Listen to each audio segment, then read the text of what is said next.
Allah anugerahkan pula beberapa solat sunat. Banyak solat sunat ni.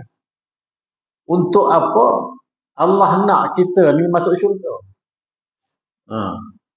Sebab Nabi kita itu adalah kekasih Allah Subhanahu wa ta'ala. Allah nak umat Muhammad ni special daripada umat-umat yang lain, umat-umat yang terdahulu. Antara specialnya apa? Ada solat sunat yang Allah suruh kita buat. Dalam arti kata lain, kalau kamu buat, kamu. Kalau tak buat, tak berdosa. Kan? Tapi kita akan menjadi manusia yang sangatlah rugi di sisi Allah Subhanahu wa ta'ala. Nak tahu rugi itu bila kita mati. Masa kita hidup tak nampakkan kerugian itu. Bila kita sudah menghadap Allah Subhanahu wa ta'ala, bahkan bila tiba kepada hari pembalasan di padang mahsyar besok, dipersoalkan satu persatu, Allah suruh malaikat cari apa benda yang boleh tampung masalah dia ni. Nampak yang kiri dengan kanan lebih kurang, bahkan nak berat ke kiri pula dah. Cari benda yang boleh menampung, selamatkan dia ni daripada pergi sebelah kiri. Benda ni lah. Solat-solat sunat ni antaranya yang Allah nak anugerahkan kepada kita. Baik.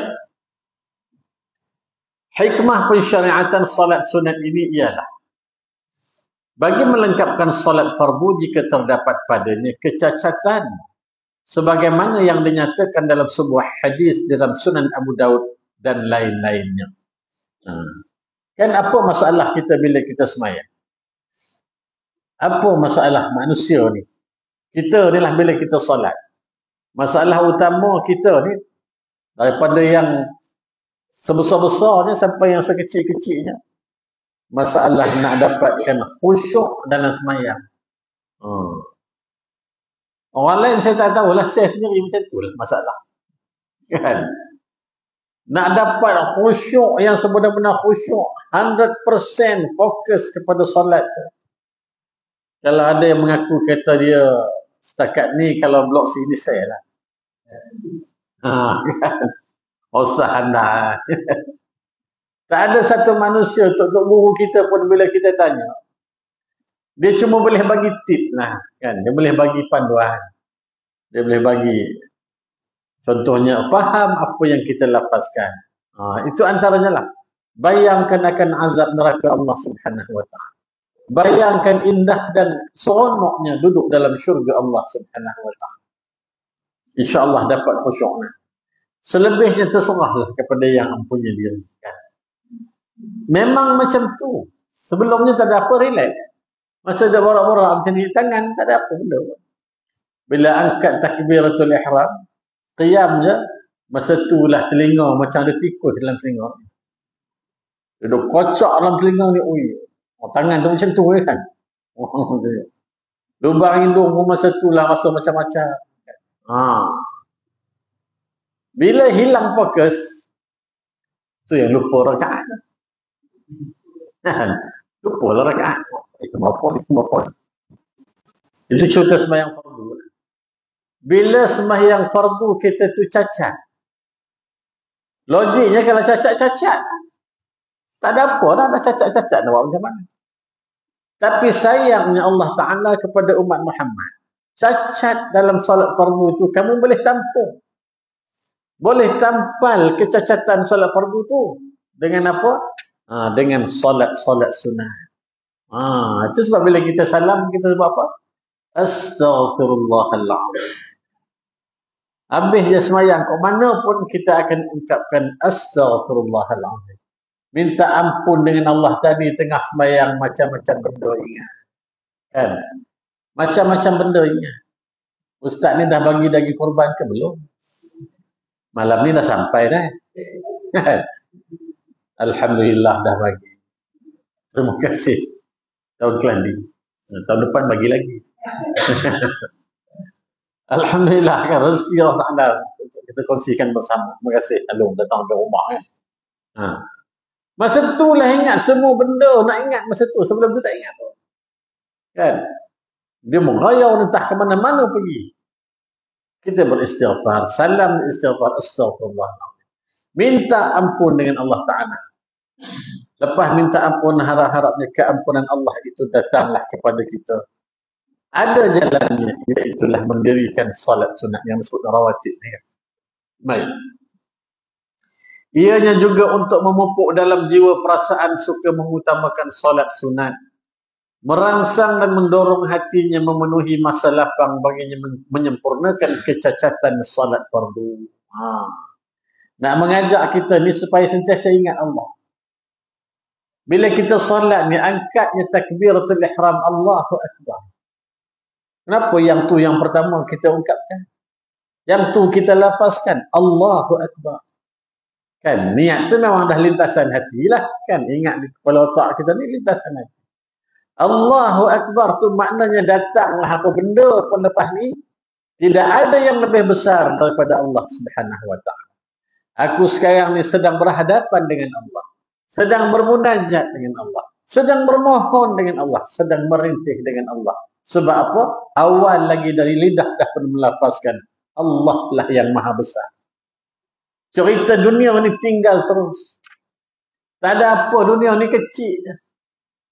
Itu orang yang berwukuf di Arafah, alhamdulillah selesai sudah. Kan, tahun ni nampak teratur. Sangat teratur lah nampak tahun ni. Dengan jumlah yang dia bagi itu, yang tepat dia bagikan, tak sampai 2 juta pun. Kalau kita tengok Arafah tahun ni, kita tengok live. Saya suka tengok live. Nampak memang, luar biasa. Dia tak berkerumun, crowded dia tu tak macam tahun-tahun yang sebelum ni. Nampak tersusun, bebas bergerak. Bila ke Arafah tu, ada beza tak? Yang berpangkat besar, yang berjawatan tinggi, dengan yang berjawatan rendah, dengan yang tak ada pangkat, yang kaya, yang miskin, maharaja, ke Perdana Menteri, ke Presiden. Tak ada beza dah masa tu. Sebab kita adalah hamba. Atas sifat kehambaan itu, kita berwukuf di Arafah. Hari untuk kita melontar jauh segala kesombongan, keegoan dan keangkuhan diri. Allah menyamaratakan kita. Itulah gambaran mahsyar. Hari ini dengan pakaian ihram kamu yang terbuka badan separuh tu. Ada lagi pakaian. Bangkit-bangkit di padang mahsyar tidak ada seurat benang. Gambaran yang Allah bagi di padang mahsyar dia, di padang Arafah itu. Mahsyar jauh lebih dahsyat daripada itu. Jadi atas sifat hamba itu, kita mendekatkan diri kepada Allah. Begitu juga salat sunat. Tak berdosa pun kalau tak buat. Tapi bila kita buat, nak menunjukkan betapa berterima kasihnya kita. Bersyukurnya di atas nikmat dan anugerah Allah Subhanahu Wa Ta'ala. Kan Allah bagi kita salat sunat. Macam-macam salat sunat boleh buat. Sepanjang hidup. Berapa puluh rakaat nak buat. Berapa ratus rakaat. 1000 rakaat pun boleh. Menunjukkan yang kita ini mendekatkan diri kepada Allah. Untuk tampung balik semua salat fardu yang tak khusyuk berapa tahun tu. Mudah-mudahan dengan salat sunat ini Allah ambil kira. Maka selamatlah kita daripada yang tidak khusyuk tadi. Baik. Oleh yang demikian adalah sunat. Cerita salat sunat banyak ni. Oleh yang demikian adalah sunat dimulakan qiyamul lail dengan 2 rakaat yang ringan. Mulakan qiyamul lail kan. Kita bangun tengah nahar. Tak ada berdiri siang. Qiyam al-lail, berdiri malam. Mulakan dengan apa? Kita dah baca dah banyak kali dah bab tu kan. Mulakanlah dengan tahajud kan. Mula dengan tahajud paling ringan. Tahajud tu buat regah-regah je. Untuk permulaan kan. Nak buat berapa rakaat lepas tu buatlah. Mulakan dengan 2. Tu solat sunat taubat kan. Cukup dah tu tahajud 2 rakaat. Taubat 2 rakaat, witir. Dah tidur balik. Kan kalau bangun hujung subuh terus sampai subuh. Mulakan begitu. Ambil dia punya tu dulu kan. Ambil dia punya shock tu dulu. Cerita shock dia tak jadi. Kan? Macam sekarang ni kalau tanya.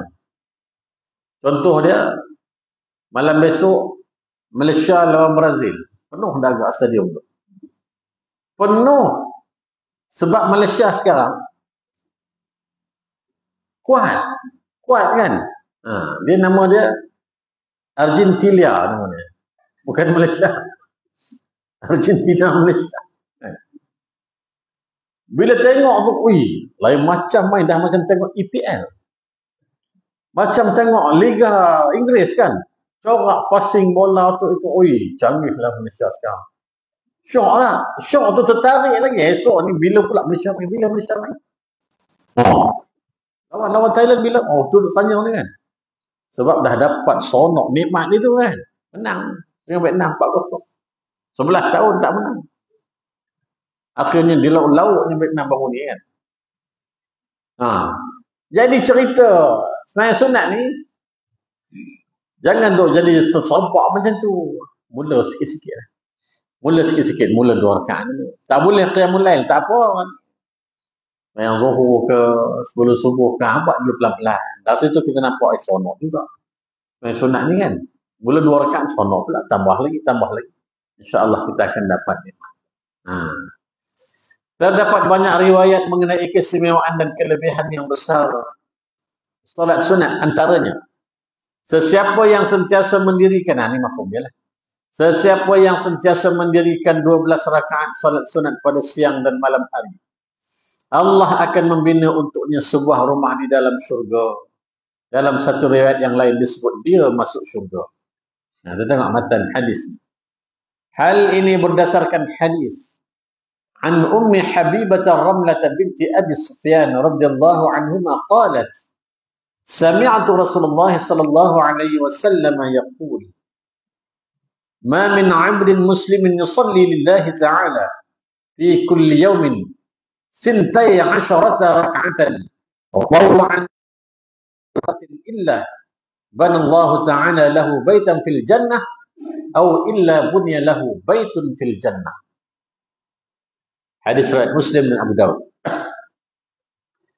Yang bermaksud daripada Ummu Habibah Ramlah binti Abu Sufyan radhiyallahu anhuma berkata, aku mendengar Rasulullah sallallahu alaihi wasallam bersabda, seseorang Islam yang bersalat kerana Allah. Awal disebutkan, abdul muslim yusalli lillahi ta'ala, bersalat kerana Allah pada siang dan malam harinya sebanyak 12 rakaat. Sebanyak 12 rakaat. Salat sunat selain salat fardu, Allah Subhanahu wa taala akan membina untuknya sebuah rumah di dalam syurga, atau dibina baginya sebuah rumah di dalam syurga. Nak tengok hadis ni, tengok secara direktnya apa dia? Kalau sembahyang sunat ni dapat rumah. Dapat rumah dalam syurga, alhamdulillah. Bukan Nabi nak cerita dapat rumah. Nabi nak cerita masuk syurga lah. Kan?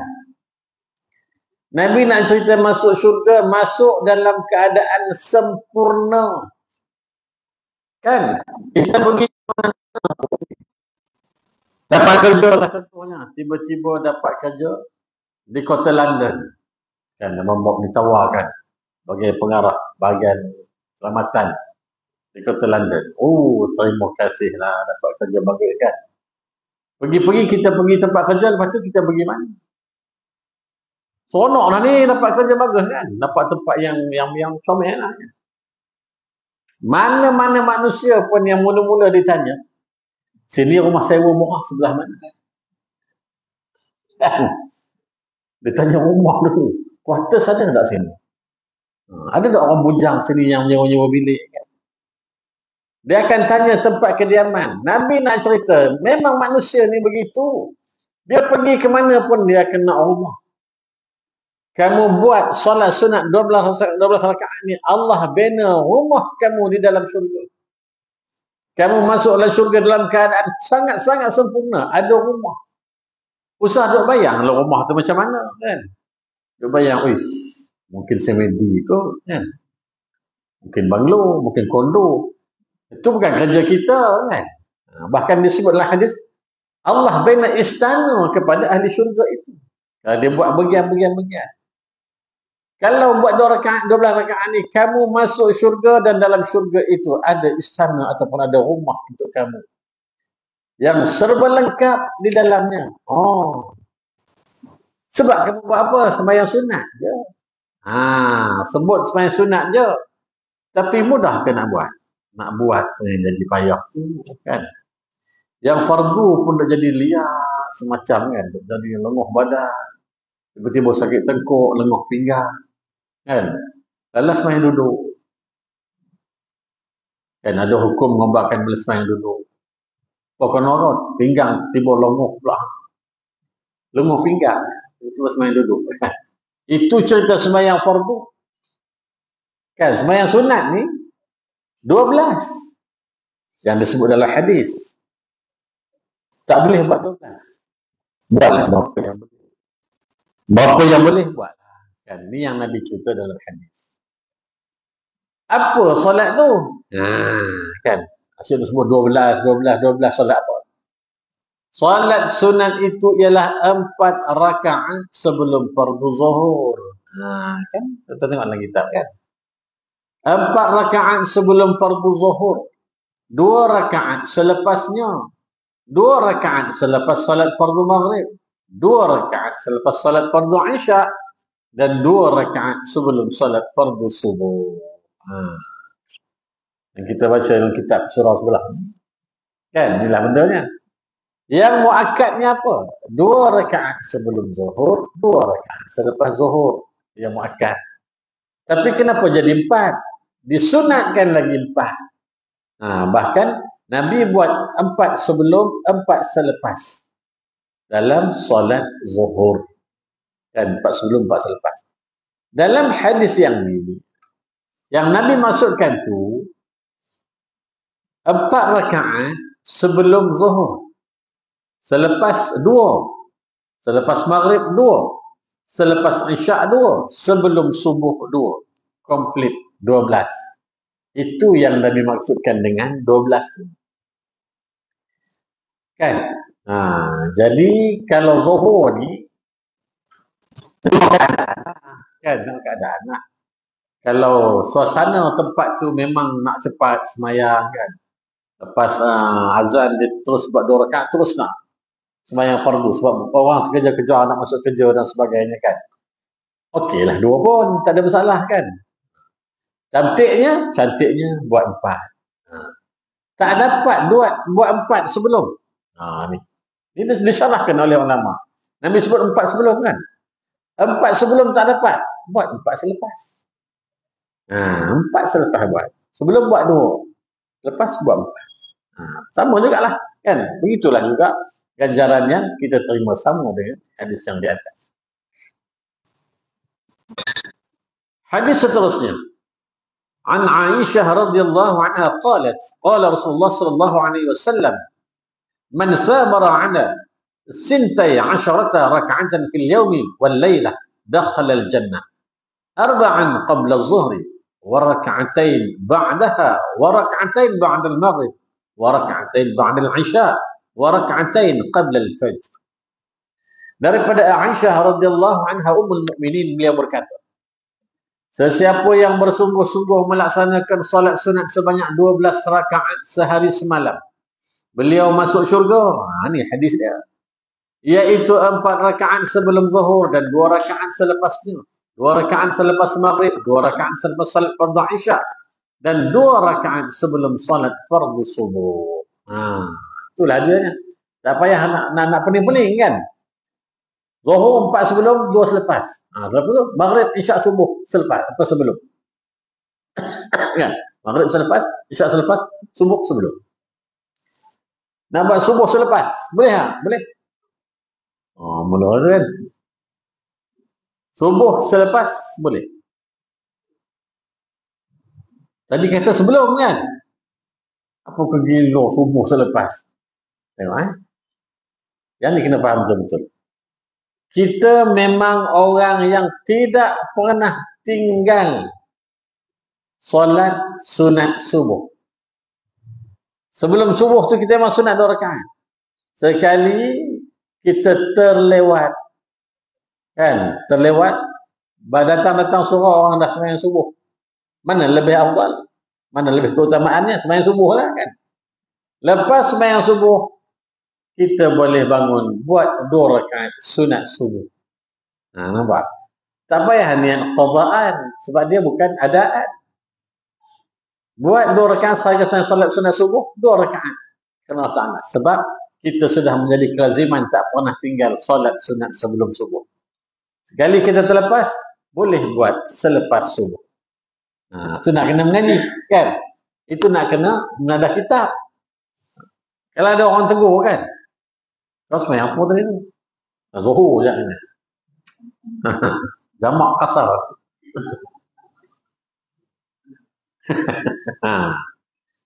Fiqh ni nampak senang, kan?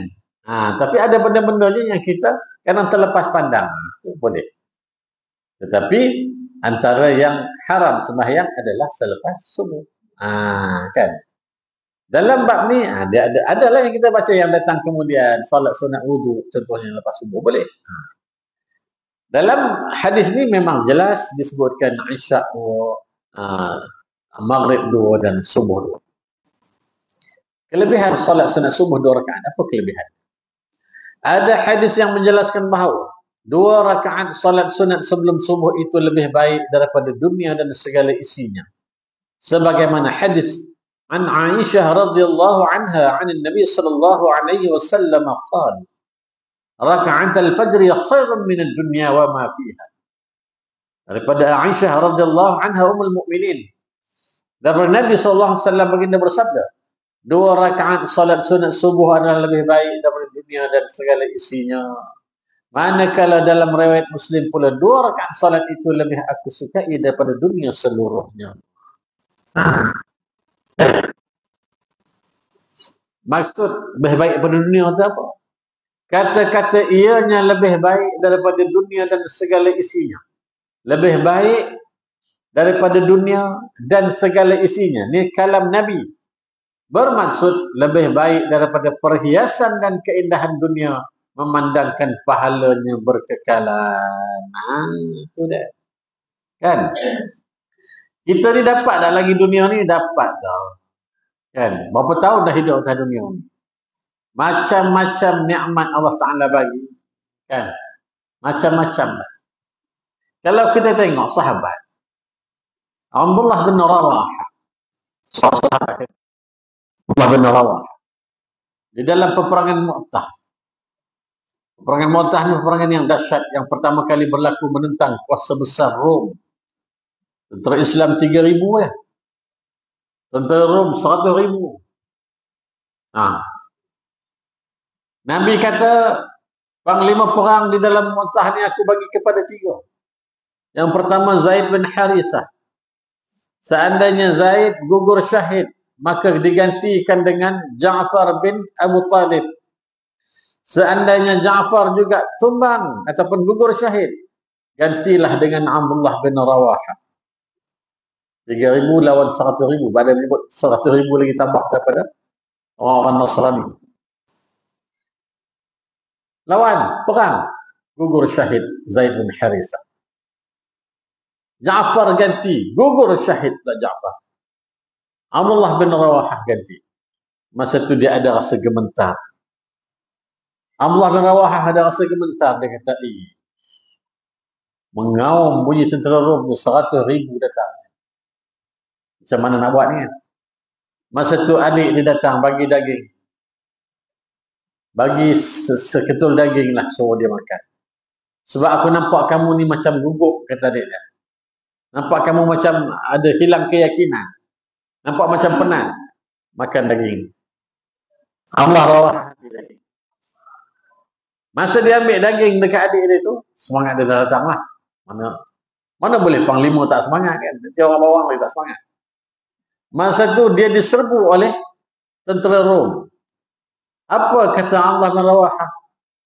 Wahai diriku, disebut diri dia lah. Wahai Abdullah bin Rawahah. Ketika musuh sedang menyerang agamamu, kamu masih memikirkan dunia. Apa dunia tu? Daging tu dunia lah, seketul besar ni je. Musuh sedang menyerang agamamu, kamu masih cerita nak makan lagi. Campakkan dunia itu, dia campakkan. Allah bin Rawahah campak daging yang sikit tu. Sebab itu hanyalah dunia. Aku sedang mengejar akhirat. Ni ya. Sahabat Nabi ni bayanglah keimanan di tahap macam tu.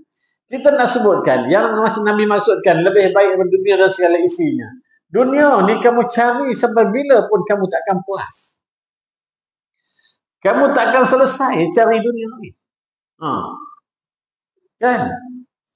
Mula-mula pakai motor Honda Cup. Tengok kawan sebelah pakai Yamaha Legenda. Jangan start seorang pun kan. Dia beli Waisuku. Kan? Tengok ustaz tu tukar motor besar pula, Harley Davidson. Ditukar motor lain pula. Ditukar kereta lain pula. Sebab nak memuaskan hati. Dunia ni pusing ke mana pun, tujulah ke mana pun, berjalanlah ke mana pun. Kita tidak akan habis dengan cerita dunia. Sebab kita ni memang sifat manusia tu begitu. Kan? Sifat manusia itu tidaklah cukup dengan apa yang ada. Jadi Nabi kata, kalau kamu semayang subuh, solat sunat subuh ni 2 rakaat. Sebelum subuh ni 2 rakaat. Pahalanya tewas semua perhiasan dunia ni. Cerita kereta Mercedes ke, rumah banglo ke apa, semua tu kecil. Kecil di sisi siapa? Kecil di sisi Allah Subhanahu Wa Taala. Tak canggih kita tu. Manusia tak iktiraf subuh kamu tu tak apa. Semayang sunat subuh kamu tu manusia tengok, dia ni semayang subuh, sunat subuh ni tak pernah tinggal ni 2 rakaat. Manusia tak nampak apa pun. Tapi di sisi Allah semua dunia ni bawah tapak kaki kita sebenarnya. Sebab 2 rakaat sahaja yang kita buat. Semua cerita keegoan, kemegahan dunia ini dah duduk tepi. Sebab Nabi sebut, ianya lebih baik daripada dunia dan segala isinya. Kena istiqamah. Bila nak buat tu? Masuk je subuh buat selalu. Masuk subuh buat selalu. Tak payah tunggu azan habis. Kadang-kadang kita tunggu azan habis. Kan? Bila azan habis baru kita nak buat tu, kadang-kadang tak sempat. Buat di mana? Di rumah. Di rumah. Bunyi je. Jam tu dah masuk waktu ataupun bunyi mana-mana azan dah mula azan, semayang 2 rakaat. Tapi kalau kita datang awal ke surau ke masjid, Pak Bilal habis azan, kita semayang lah. Tapi ada tempat-tempat yang jenis ramai orang muda yang masih bekerja, dia tak lama. Dia waktu subuh dia sekejap kan. Dia bagi peluang kita semayang sunat subuh ni, saya ingat dalam 2-3 minit kan. Sebab ramai yang tempat tu ramai orang muda yang masih bekerja. Ada yang nak ke Kuala Lumpur, nak ke mana kan. Dia terus iqamah, laju. Jadi kita kalau tak nak miss salat sunat subuh ni, yakin masuk waktu subuh ni, terus semayang. Dengar je azan, mana masjid suruh, terus semayang subuh 2 rakaat. Salat subuh 2 rakaat. Kalau terus semayang subuh boleh tak? Itu ramai dia buat tu kan. Dengar azan, terus semayang subuh 2 rakaat. Boleh lah, dah masuk waktu. Tapi seandainya azan sedang berkumandang, kita semayang subuh, hukumnya makruh. Sebab azan sedang berkumandang. Sembahyangnya sah tak? Sah. Tak ada masalah kan? Macam ibadah korban baru ni lah kan? Macam-macam soalan untuk masuk ni kan? Sebelum korban, masa hari korban, selepas korban tu yang sedih kan? Selepas korban baru ditanya. Ada satu kes di reportnya saya. Habis dah 2 ekor lembu. Baru ditanya. Kan? 2 hari lepas lah ditanya saya. Apa soalannya? Apa kesnya? Biarlah rahsia. Biarlah rahsia. Nanti bila free-free kita cerita. Berlakon di Negeri Sembilan. Kan? Baik. Tadi. Yang ini kita dapat tapi Allah tidak tengok. Berbaring selepas salat subuh adalah sunat sebagaimana sabda Rasulullah sallallahu alaihi wasallam. An Nabi sallallahu alaihi wasallam qala: "Idza shalla ahadukum rak'at al-fajr falyattaji' ala yamini." Apabila seseorang daripada kamu selesai salat fardu subuh, mengiringlah di atas lambung kanannya. Dia ada dua hadis. Yang ni hadis yang Nabi sebut, bila kita salam subuh je, baring atas lambung kanan, mengiring. Itu sunnah Nabi. Mengiring sekejap, kan? Tapi jangan buat kat tu. Assalamualaikum warahmatullahi. Assalamualaikum warahmatullahi. Bum, gedebuk. Pak Imam baring. Makmum pandang. Apa pandang-pandang? Baring semua. Mana kau dapat? Ustaz tu lah ngajar. Ustaz tu lah ngajar. Memang sosek lah Ustaz tu. Ngajar orang tidur. Itu sunnahnya, kan? Sunnah Nabi begitu.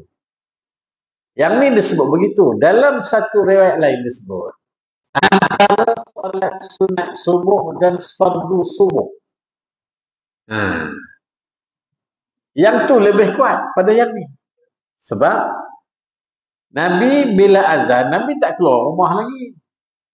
Rumah Nabi kan bersambung dengan mihrab dia tu, kat Raudhah yang kita dah masuk kan. Habis je Bilal bin Rabah azan, Nabi sembahyang sunat subuh 2 rakaat. Habis je solat sunat subuh 2 rakaat, Nabi baring. Habis solat sunat subuh 2 rakaat tu, perbuatan Nabi selalunya Nabi baring, lambung kanan. Dia tidur mengiring lah. Itu kan sunnah Nabi tidur mengiring tu. Sebab apa Nabi baring dulu? Nak bagi peluang yang lain lah, masuk masjid, selesaikan subuh, solat subuh. Solat sunat subuh 2 rakaat. Nabi baring dulu. Bila Bilal dah iqamah, Nabi masuklah imamkan sembahyang. Jadi sunat ni kita buatlah macam tu. Lepas solat sunat subuh, lepas azan tu solat sunat subuh 2 rakaat. Baring, mengiring sebelah kanan. Sekejap je. Cuma kita ni takut. Bila baring tu jadi sodak. Bila sodak, lolak. Itu cerita kan? Lepas tu tengok tunggu Pak Bilal tak keluar. Kan? Tengok dia tengah baring. Kosan dah berangku kan? Itu bukan sunnah. Itu punah nama kan? Baik. Jadi sunnah dia begitulah, baring sekejap. Baring sekejap betul bangun solat subuh. Itu sunnah. Adapun solat sunat subuh itu mempunyai kelebihan yang besar dan pahala yang agung. Nampak?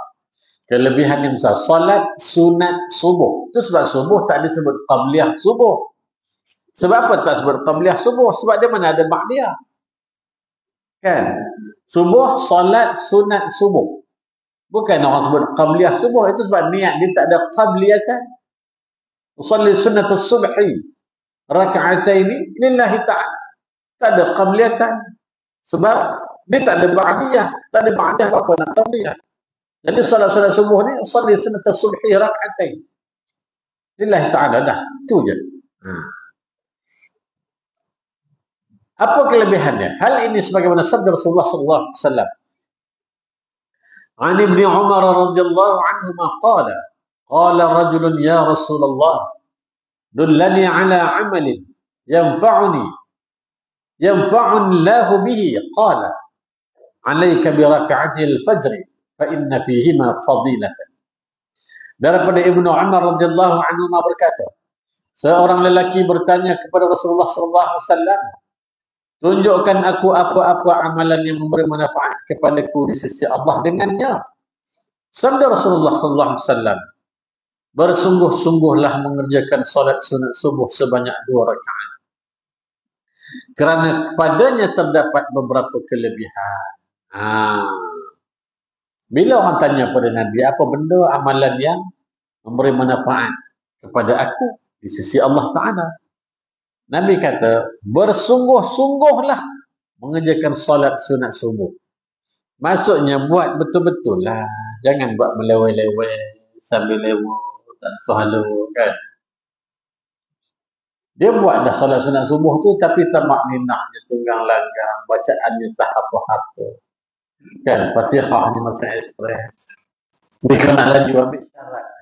Bukan ambil syarat. Nabi kata bersungguh-sungguhlah kamu solat sunat subuh ni. Kerana di sana banyak sangat kelebihan, kata Nabi. Sebuah hadis lain juga diriwayatkan daripada beliau berkata, An Nabi sallallahu alaihi wasallam qala, "La tad'u ar-rak'atain qabla salatil fajr fa inna fihima raghaib." Jangan kamu mempersia-siakan 2 rakaat salat sunat subuh kerana padanya terdapat banyak kurniaan. Maksud sabda Rasulullah SAW ar-raghaib itu ialah pahala yang diidam-idamkan padanya. Justru ia juga dinamakan salat ar-raghaib. Kata tunggalnya ialah ar-raghibah. Raghibah ni kurniaan lah, kan? Maksud lainnya pahala. Jangan kamu sia-siakan 2 rakaat. Jadi saya yakin tuan-tuan, abang-abang, kakak, ibu ayah ni orang yang tidak pernah tinggalkan solat sunat subuh ni, insya-Allah kan. Jadi kalau kita rasa ada juga termis ke sebelum ni, cuba sebaik mungkin. Kalau ibu-ibu yang sembahyang dekat rumah, buatlah kat rumah sebelum solat fardu subuh. Kan, dengar azan, buat solat sunat subuh. Sampai habis azan, masuk je waktu subuh. Kat rumah, ibu-ibu sembahyang kat rumah. Solat sunat subuh 2 rakaat. Habis sembahyang fardu subuh. Ini macam. Ini macam. Sebab benda ni Nabi tidak pernah tinggal. Nabi mewajibkan dirinya solat sunat subuh. Kita sangat-sangat dituntut. Kita ni, kan? Nabi yang dah terjamin syurga, bukan setakat syurga, syurga yang tertinggi milik Nabi, tak pernah tinggal solat sunat subuh. Kita ni tak tahu lagi ke mana arah kita ni, kan. Mudah-mudahan kita semua mengharapkan syurga Allah Subhanahu wa taala. Amin amin. Baik. 2 rakaat solat sunat subuh itu mengatasi harta rampasan perang seluruhnya. Harta rampasan perang ni bukan sikit-sikit punya cerita, kan. Bila sebut ghanimah ni, harta rampasan perang ni, banyak lah.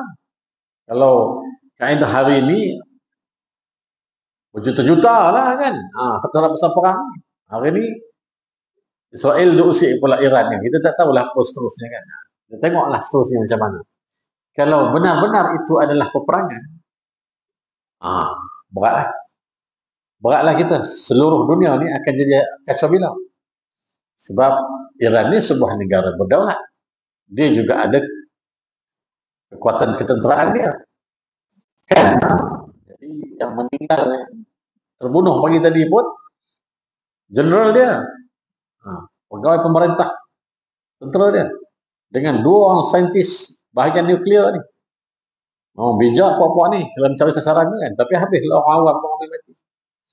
Kata Ayatullah Ali Khamenei, pemimpin tertinggi, kan, pemimpin agung Iran. Mereka memulakan takdir yang pahit ke atas diri mereka.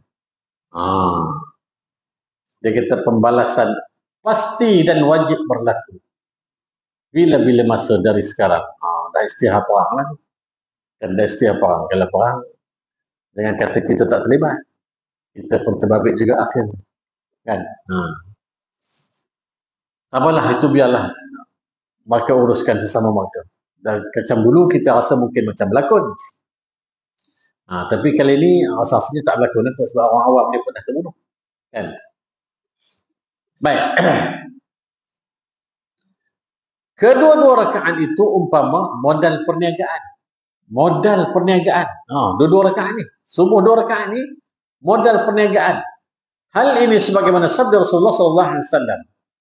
An Ibn Umar radhiyallahu anhuma qala, qala Rasulullah sallallahu alaihi wasallam, qul huwallahu ahad, ta'nilu sulusal Qur'an, wa qul ya ayyuhal kafirun, ta'nilu rub'al Qur'an, wa kana yaqra'uhuma fi rak'atayn al-fajr, wa qala hatani rak'atan fihima ru'bad dur.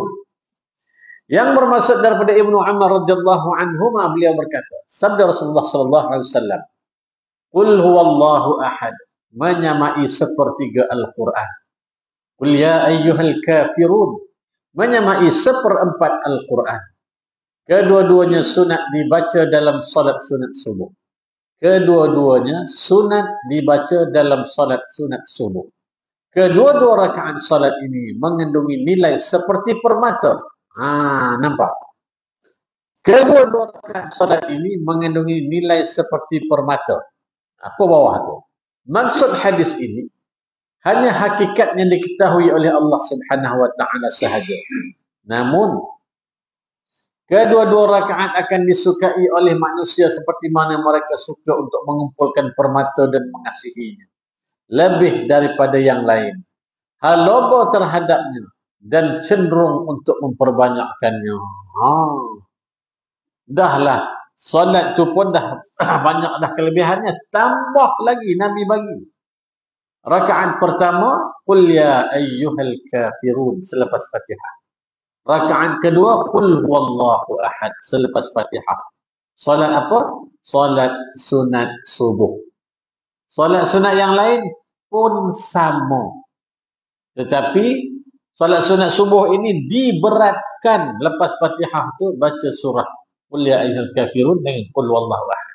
Sebab itu memang diamalkan oleh Nabi dan para sahabat dan para ulama mu'tabarah. Macam dapat permata.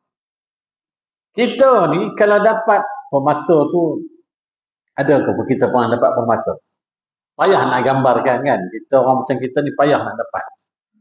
Dapat jongkong emas lah. Dapat jongkong emas betul tu ni.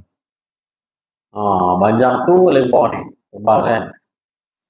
Jumpa dekat rumah. Tengah-tengah duk gali ubi kayu, jumpa jongkong emas. Tengok ori ni kan. Agak-agak tuan-tuan letak kat tabung surau. Asal-asal ni lah kan. Jongkong emas ni bukan dia punya pun. Ni joki orang surau ni. Dengan tontong tu raib. Bukan jongkong saja kan. Raib. Bila kita dapat jongkong emas lah, permata ni mungkin kita tak pernah nampak nilai dia macam mana. Dapat jongkong emas tu 10 minit sekali pergi tengok. Kan? Ada lagi. Ada lagi. Sayang tak? Sangat sayang. Dan dalam sayang tak ada halombo. Bukan halombo yang lain. Mengasihi benda yang berharga. Kan? Tak salah mengasihi benda yang berharga. Jangan dia yang kuasai kita. Kita lah kuasai dia. Kan? Samalah dengan solat subuh ni. Itu gambaran yang Nabi nak bagi. Kalau kamu tahu dahsyatnya solat sunat subuh ni, kamu buat 2 rakaat, kamu teruskan dengan qul ya ayyuhal kafirun qul huwallahu ahad rakaat pertama dan kedua. Macam kamu bukan setakat dapat dunia ni, macam kamu jumpa dengan permata. Kamu pasti akan nak cari lagi. Hari ini dapat 10 permata, besok dapat lagi 10 permata, besok dapat lagi permata. Sebab apa? Solat sunat subuh, baca qul ya ayyuhal kafirun qul huwallahu ahad. Tu je. Maksudnya apa? Ganjaran pahala tu dahlah dapat banyak, tambah lagi. Sayangnya Allah dengan Ummah Muhammad ni. Allah tambah dengan sebab apa? Dengan sebab beberapa sebab yang kecil. Takkan qul ya ayyuhal kafirun tak apa? Kan? Cuma kadang-kadang dia tak jumpa jalan keluar tu je. Kan wala antum aabiduna ma a'bud wala ana aabidun ma 'abadtum wala antum aabiduna ma a'bud wala antum aabiduna ma a'bud wala ana aabid. Dengalung waca kejap pun kan. Mai maghrib. Enten ni payah motor nak ambil koi. Tak jumpa jalan keluar kan. Jangan babat tuan. Saya pernah ikut satu imam. Bukan sini lah, lama lah cerita jam. Dia baca Watin wa Zaitun. Elok bacaannya. Baca dia memang bagus. Dia imam lah, kita ikut belakang. Kita singgah lah, saya singgah tu baca. Watin wa Zaitun wa turi sinin wa dzal baladil amin laqad khalaqnal insana fi ahsani taqwim. Sampai illal ladzina amanu wa 'amilus solihati wa tawasaw bil haqqi wa tawasaw bis sabr. Allahu akbar. Tu dia. Cantik punya shortcut kan. Baik punya shortcut kan. Kita kat belakang tu macam garu-garu kan. Allah Akbar, ikut sekali. Kau imam kan, takkan aku tak ikut. Dia bukan salah Fatihah pun, dia bukan shortcut Fatihah. Dia shortcut surah. Ikut je lah. Yang buat. Kadang kita hana wati ni zaitun dia memang nak pula apa dah wati ni zaitun. Suruh dia jadi imam sekali tengok. Kan. Nak tahu kita ni hana tak hana? Bila imam tak ada suruh naik. Kan. Kadang-kadang kain pelekat macam kipas jadi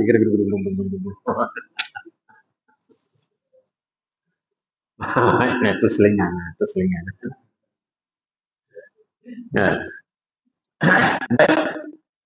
Jadi cerita bila kita halobo nak kepada pahala ni cenderung untuk memperbanyakkannya.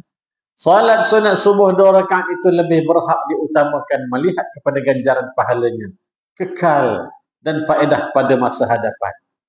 Pahala Allah bagi ni bila dapat kekal, Allah tak ambil balik. Kalau kita bagi benda ke orang, bila kita satu hari kita dah geram dengan dia, tiba-tiba dah cari pasal dengan kita kan, kau pulang balik. Kereta kancil dan bayar kau free tu, kau pulang balik. Kan? Mensombong kau sama dia kan? Pulang balik. Ambil kunci. Kan? Pahala Allah bagi pada kita ni kekal dan faedahnya bila? Depan bukan faedah sekarang.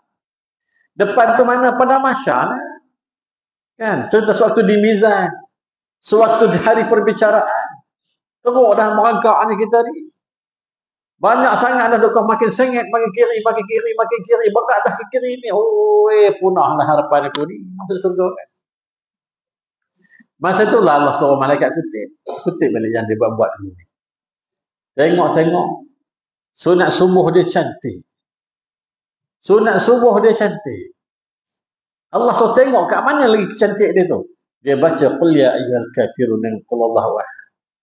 Orang lain baca Fatihah je lupa. Dia ni ada kat situ dia tambah. Allah suruh tambah timbang tu. Tengok berat ke kanan. Syurga pergi. Pahala tu kekal untuk hadapan ni. Hadapan tu akhirat. Allah nak bagi kita ni layak masuk ke dalam syurga. Permata akan binasa. Kan kalau kita syok sekarang dengan barang emas, dengan rantai, dengan lipat barang apa semua ni kan. Permata akan binasa. Perhiasan dunia hanya sedikit berbanding dengan perhiasan ukhrawi yang dipenuhi nikmat dan berkekalan. Cerita kekallah kita dengan pahala yang ada itu, dan mudah-mudahan Allah Subhanahu wa taala meletakkan kita bertempat yang selayaknya seperti mana yang dijanjikan oleh Allah Subhanahu wa taala insyaallah. Oleh yang demikian, Rasulullah SAW sendiri akan menjaganya. Sayyidatina Aisyah berkata, kita ambil satu hadis ni sebelum kita pergi yang lain. Satu ni kita baca. Lam yakunin Nabi sallallahu alaihi wasallam ala syai'in minan nawafil ashadda ta'ahudan minhu ala rak'atil fajr. Rasulullah sallallahu alaihi wasallam bersungguh-sungguh menjaga salat sunat subuh berbanding salat sunat yang lain. Jangan kita kata Nabi tak jaga salat sunat yang lain. Kalau kita faham hadis macam tu kan, Nabi semua benda Nabi jaga. Tapi nak ceritakan betapa Nabi memberatkan salat sunat subuh itu. Baik. Kita akan sambung hadis yang seterusnya pada pertemuan yang akan datang insya-Allah. Ya.